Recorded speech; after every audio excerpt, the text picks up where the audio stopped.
কুষ্টিয়ার ভেড়ামারা সরকারি পাইলট উচ্চ বিদ্যালয় মাঠে শুক্রবার ৫ ডিসেম্বর বিকেলে বিএনপি চেয়ারপারসন বেগুন খালেদা জিয়ার শারীরিক সুস্থতা ও দীর্ঘায়ু কামনায় দোয়া মাহফিল অনুষ্ঠিত হয়েছে। কুষ্টিয়া ভেড়ামারা থেকে সাইফুল ইসলামের প্রতিবেদনে দেখুন বিস্তারিত। ভেড়ামারা উপজেলা বিএনপি অঙ্গ ও সহযোগী সংগঠন উক্ত অনুষ্ঠানের আয়োজন করে। সভাপতিত্বে অনুষ্ঠানের প্রধান অতিথি হিসেবে উপস্থিত ছিলেন বিএনপি নির্বাহী কমিটির সদস্য ও কুষ্টিয়া ২ আসনের বিএনপির ধানের শীষ মনোনীত সংসদ সদস্য প্রার্থী ব্যারিস্টার রাগিব রউফ চৌধুরী। বক্তব্য রাখেন কুষ্টিয়ার জজকোর্টের পিপি অ্যাডভোকেট খন্দকার সিরাজুল ইসলাম, ভেড়ামারা উপজেলা বিএনপির সদস্য সচিব মোহাম্মদ শাহজান আলী, উপজেলা উলামা পরিষদের সভাপতি মুফতি আব্দুস সালাম ফারুকি প্রমুখ।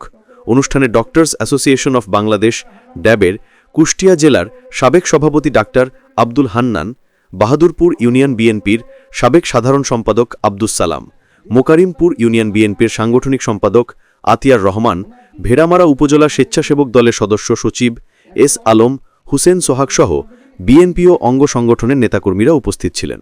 অনুষ্ঠানে পৌরসভা উপজেলার বিভিন্ন ইউনিয়ন থেকে বিএনপির ও অঙ্গ সংগঠনের অনুষ্ঠানে যোগদান করেন।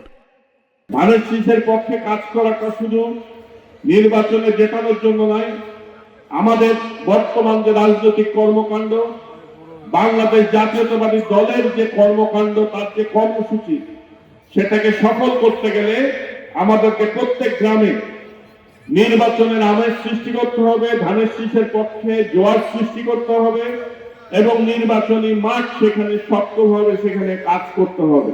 সুতরাং আমরা যারা ম্যাডামকে ভালোবাসি, আমাদের যেমন একদিকে তার সুস্থতার জন্য আল্লাহর কাছে দোয়া চাইতে হবে, ঠিক একইভাবে মনে রাখতে হবে যে ফ্যাসিস্ট হাসিনা সরকার দীর্ঘ ১৬ বছর এই বাংলাদেশের সবচেয়ে জনপ্রিয় দল বিএনপিকে নিশ্চিহ্ন করার জন্য গুম, খুন, মামলা, হামলা সহ এমন কোন ধরনের হয়রানি নাই যা করে নাই।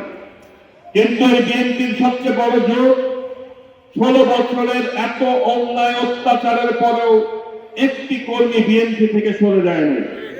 ঠিক তেমনি এখন যারা স্বপ্ন দেখেন যে দেশ নেত্রী বেগম খালেদা জিয়া অসুস্থ কিংবা তারেক রহমান সাহেব এখনো দেশে আসেন নাই, কিন্তু তাহলে মনে হয় যে এখানে একটি সংকট হবে বা বিএনপির কোনো ক্ষতি হবে।